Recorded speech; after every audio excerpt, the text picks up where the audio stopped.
All right, welcome in. It's the Breer Report for January the 17th. Divisional weekend is here. One of the best weekends in the sports calendar, not just the NFL calendar, one of the best weekends in the sports calendar. And we have four fantastic matchups to look ahead to. We're going to drill down on those. We've done a lot of the coaching carousel talk. We want to focus on the games here in today's Breer Report. We're going to give you something to watch in each of these games on both sides. And give you something to kind of hone in on and focus on that I think will help determine what happens with these 8 teams over the course of the next couple of days. We'll take them in chronological order. And we'll start then with the Texans and the Chiefs playing late afternoon on Saturday. Is a fascinating matchup because on one end, I think you got a Texans team that I don't want to say they underachieved because they won a second straight division title. And based on where they've come from, that's definitely not nothing. But I think they're a team that always left you wanting for a little bit more. And then you see them in the wild card round, and they 100% blow the the Chargers off the field. On the other end, we've got a Chiefs team that really seemed like it put it together over the course of the last few weeks of the season and started to look like the Chiefs again, and now has had all this time off to get themselves healthy and ready, get older pieces like Travis Kelce and Chris Jones fresh again. So it's going to be exciting to see what they look like coming out. It's going to be exciting to see what happened, what the Texans look like coming off that game against the Chargers. The one advantage the Texans might have here, and I think this is a really important one to watch. The Chiefs have struggled all year long with their tackle position. They had to move Joe Thuney out from guard. Now he's obviously been an all-world guard, maybe a Hall of Fame guard. Incredibly durable, incredibly consistent. They've moved him out to left tackle, which was his college position. He played a little bit of that in New England. And he's really been able to stabilize that spot in a way that Wanya Morris and Kingsley Suamataia could not earlier in the year. They still have hope for those young guys coming along, but he stabilized that spot. And then you got Juwan Taylor, who hasn't quite lived up to his contract at right tackle. Is that going to be an issue this week? They're going to be tested. They got Will Anderson. They've got Daniil Hunter coming at them. So to me, the way I look at this is if the Texans are going to find a way, if there's a path to winning at Arrowhead for the Houston Texans, it starts with that pass rush and being able to try to create havoc and create turnovers and do what you can to put Derek Stingley and Kamari Lassiter and all the guys in the back end of that defense in a position to make big plays like they did against the Chargers. So I do think that there's that path to victory. It's a narrow one, but I think it starts for Houston with those two pass rushers. Obviously, CJ's got to play well as well. For the Chiefs, man, I'm really I'd be excited if I were a Chiefs fan on what I saw at the end of the year. I think the vision for the team over the summer has finally started to come together with some better health. Getting Hollywood Brown back out there, I think, is huge for them. And then adding Xavier Worthy to the equation the way that they have over the course of the year. And now he's starting to get to the point where he is what they thought he'd be. You know, the whole idea at the beginning of the year was we're going to have these guys going down the field on the outside. It's going to open up space because teams are going to have to respect that downfield. It's going to open up space underneath where we're going to have Travis Kelce and Rashee Rice operating. Obviously, that didn't work out the way that they had hoped because Rashee Rice is out for the year. But having Kelce and Hopkins and Smith-Schuster and those guys underneath with the two guys on the outside pulling the defense vertical, I think has a chance to change the face of what the Chiefs are. And I think already to some degree did at the end of the season. So it'll be interesting to see how that comes together. And then, of course, I think a defense that now has real championship mettle, getting Chris Jones back at what should be a lot closer to 100% than we saw at the end of the year. All right, second game, the Commanders, the Lions. The one thing I'm looking for from the Commanders is how they're going to manage some of their deficiencies. How do they manage the situation at corner? Is Lattimore close to 100%? He hasn't been since he got there. How are they going to find a way to get after Jared Goff with what they've got on the edge? And how creative are they going to have to be to get after Jared Goff? And then, how are they going to manage their tackle issue on defense or on offense? I think Jaden Daniels needs to be off the charts for them to win this game. I'm going to call it like I see it. I think That roster is still a year or two away. They've done a fantastic job coaching it up. The guys who are in there have done a fantastic job playing to the scheme and doing what their coaches are asking them. I'm so impressed with what the Commanders have done. But I think Adam Peters and Dan Quinn would tell you in an honest moment that they aren't quite there yet. And they're playing a fully formed powerhouse in Detroit. And so, I really think looking at Detroit and what they are, Jaden Daniels has to load the team on his back and be otherworldly for Washington to win this game. As for the Lions, I think it's right there in that same area. That's what you're looking for. We know how good they are offensively. I think they'll be able to score. What do they look like defensively? Aaron Glenn did a fantastic job, obviously keeping the Vikings out of the end zone in Week 18. They've had another week to get healthy. I think getting Alex Anzalone back in there was a big deal. Are they going to be able to buy time to get Aiden Hutchinson back potentially for the Super Bowl? Could Carlton Davis be back in the equation? I don't think so. That seems like a little bit of a long shot, but could he be back in the equation? So how do they manage all of these things? How are they going to find a way to get after Jaden Daniels without Aiden Hutchinson in there, without Aleem McNeil in there? Are they going to be able to take advantage of the Washington deficiency on the offensive line? That'd be one thing that I'm watching for. I think they can win the game without being great in that area, but eventually they're going to have to be productive in that area. So when I'm looking at the Lions, it would be more big picture. How will this look going forward based on where they are from a health standpoint on defense, which obviously has been a huge part of their story in 2025. All right, let's move to Sunday, the early game. I think there's upset potential here. The Rams playing the Eagles. The Rams played their best game of the year, looked awesome on Monday night against the Vikings.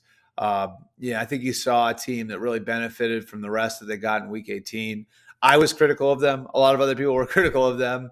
I thought they should have gone after the 3 seed. I thought the draw would be easier. They responded by stuffing the Vikings in a locker in the wild card round with a team that looked fresh and looked ready to roll. And so, I think for the Rams, the biggest thing is going to be winning the battle up front on defense. And what are they able to do against a powerful, complete Eagles offensive line? Are they going to be able to put the game in Jalen Hurts' hands? And what I mean by that is, are they going to get him in long yardage? Are they going to be able to win in the first quarter and get the Eagles playing from behind? Are they going to make it a drop back game for Jalen Hurts? I think that's the road. That's the path to victory. And so that means, guys up front like Kobe Turner, like Braden Fisk, like Jared Verse, like Byron Young, like Bobby Brown. Those guys up front are going to be such a massive piece to whether or not they're able to get it done.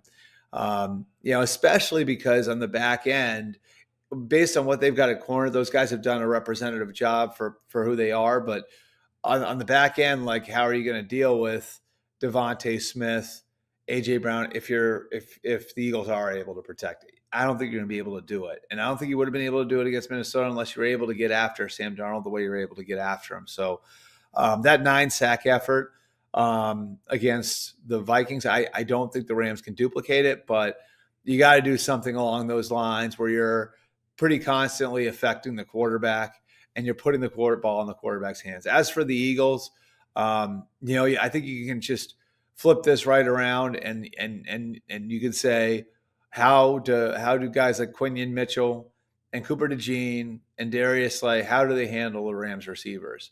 And can they make this the sort of game where Vic Fangio can really do what he needs to do to stop the run and do what he needs to do to slow down Kyron Williams, who's really the engine of that offense? So, I think the Eagles have a real shot to do it with what they've got on the defensive side of the ball. Obviously, offensively, Saquon is a huge key, but I'm really looking at kind of some of their ability to cover the Rams and cover the Rams without using resources. Because if they can do that, they can slow down Kyron Williams. The Rams could have a really tough day in Philadelphia. Finally, the biggest game of the weekend, the game I'll be at, the game I'm most looking forward to. I can't wait to see what this looks like. Ravens-Bills should be absolutely incredible. And I've gone back and forth so many times on what's going to happen here.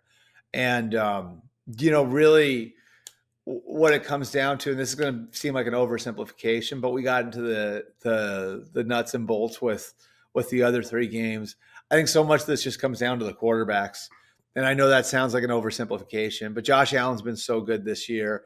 And Lamar Jackson's been so good this year, and they've done it with less around them. I mean, you consider where they were coming into the year. The Ravens were replacing 60% of their offensive line.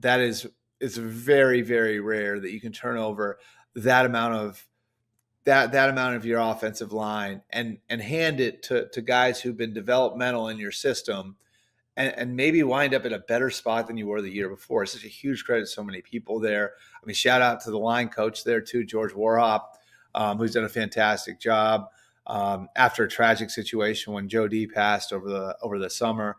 But it doesn't happen without the quarterback being a commanding presence there. It doesn't happen without Lamar Jackson becoming more of a leader. So I think so much of this for the Ravens is going to come down to how Lamar Jackson plays in the cold, how Lamar Jackson plays in third and long, how Lamar Jackson plays in some of those critical spots. I think they're good enough defensively now. They've been the number one defense in the NFL, believe it or not, since week 11, statistically in almost every measure. We know what the run game is. So can you just make those 5 critical throws, like where you're moving the chains, you're keeping the team on schedule. Maybe you fell off schedule a little bit. You're making up for it. I think that's a huge key. And I have no doubt Lamar can do it, though it'll be a little bit more difficult if, say, Flowers can't play. And then, Buffalo, same thing, like they lose Stephon Diggs, they lose Mitch Morris. There are all kinds of moving parts on defense. Josh Allen has to be Superman the same way Lamar Jackson had to be Superman, and Josh Allen is Superman this year. So I think how Josh Allen plays and what he's able to do and create in some of those more critical situations when you are in 3rd and 9, when you do fall behind in a 2nd and 20 after a penalty, how those situations are managed, I think, will tell the story for Buffalo. I don't know that either of these teams can win on Sunday without their quarterback playing really well. And that's a credit to the job that each of these coaching staffs have done, turning over their roster and doing such a good job of building a team the right way and having balanced rosters. And, I don't think it's any mistake either, if we're really looking at it here, that you have 2 coaches here who come from the Andy Reid tree. And interestingly enough, if you look at the AFC bracket, you have John Harbaugh, former Andy Reid assistant, Sean McDermott, former Andy Reid assistant, and then D'Amico Ryans, who actually once played for Andy Reid in Philadelphia. So we got the Andy Reid Invitational in the AFC playoffs. And I can't wait to see what happens in Buffalo between the 2 proteges, between McDermott and Harbaugh, because they've both done such a good job.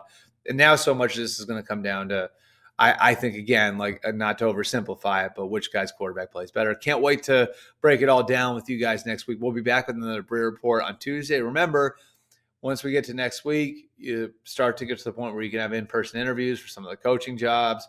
Some of the GM jobs should come together over the next, I think we may get one. We may get a GM name today. And there will be more news, of course, over the next week or so as we get closer to the Senior Bowl, the Super Bowl, the Combine. All that stuff is coming fast. We'll have it all covered here for you, and we'll be recapping Divisional weekend when we get back at you Tuesday. I'll see you guys then.